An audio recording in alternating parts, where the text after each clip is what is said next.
Hey, what's up everyone? Welcome to this video and welcome to my channel. If you're new here, to make a long story short, I spent my entire quarantine building out my dream Ram Promaster camper van. So it took about 2 months to complete. I finished it right around the beginning of July and it's been on the road for about 2.5 months now. And by far the biggest question that I get is how much did I spend on the van? And to be honest with you guys, I have no idea right now. So we're gonna all find out together right now. I was keeping track of all my expenses in the beginning, but there was a certain point in the build where I just kind of stopped keeping track and did what I wanted with it. And that's not to say I'm like some rich kid with an unlimited budget. I've just been super diligent about saving the past few years.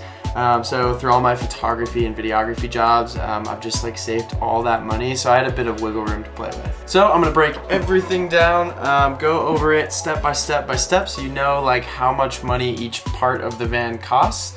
And to start off with, I'm gonna do the van itself. So I got a 2016 Ram Promaster 2500 and it had 110,000 miles when I first got it. I have a whole video breaking down why I went with the Promaster, but one of the main reasons is you can sleep horizontally instead of like the Sprinter vans, which you can only sleep this way unless you do these bump outs. So that gives you a lot more living space. For the van itself, I spent $17,000 and it was right at the beginning of COVID, so I did get a pretty good deal on it, but I still see deals like that out there sometimes.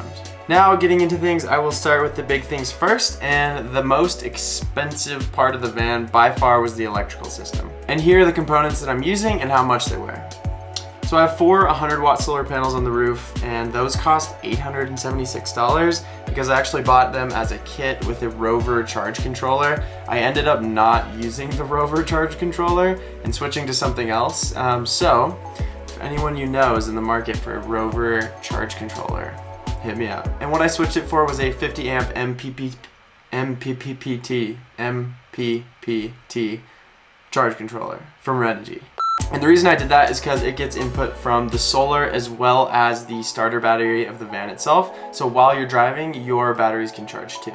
And that charge controller cost $300. From there, the energy goes to 2 100 amp hour lithium batteries from RENOGY. It's more expensive, but lasts way longer, and those were $1,600 total. Then it goes out to the 12 volt system through a fuse box that was $45. And then on the AC side of things, it goes through a 2000 watt inverter, and that was $270. Battery monitor, $100.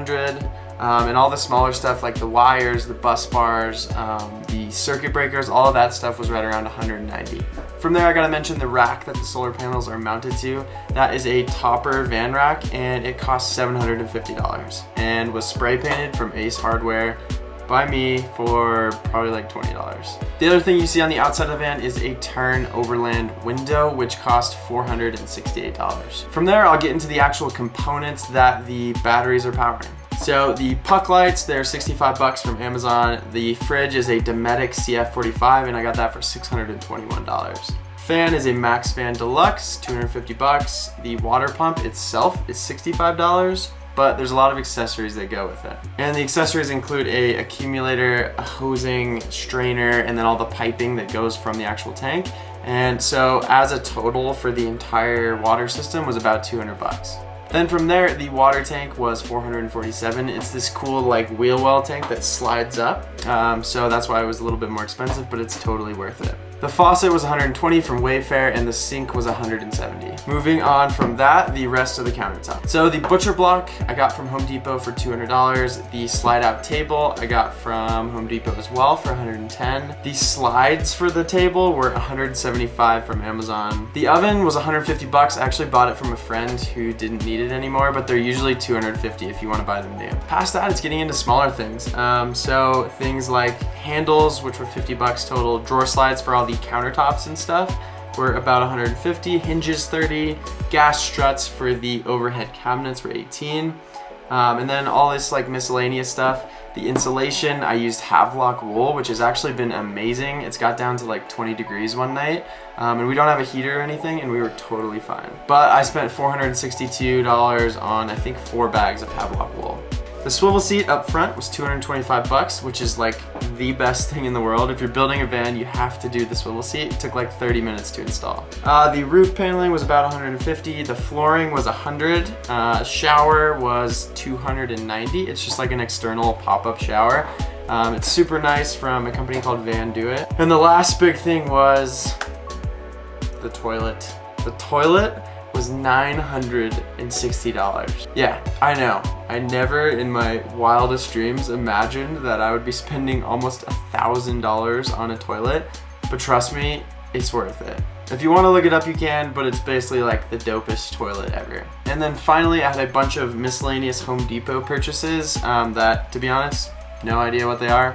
Probably like screws, tools, all the plywood is in there, and all the like 2x4s and stuff for the cabinets and everything, and the bed. So all of those miscellaneous things I'm going to add up right now, and then I'm going to add up all the other stuff, and we will get our final total. So like I said, this is the first time that I'm figuring out how much it is too, so I'm very curious.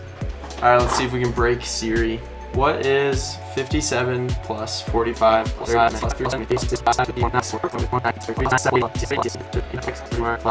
10?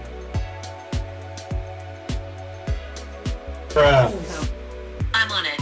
57 plus 45 plus 35 plus 92 plus 65 plus 23 plus 137 plus 20 114 plus 14 plus 53 plus 94 plus 70 plus 30 and 86 is 3015.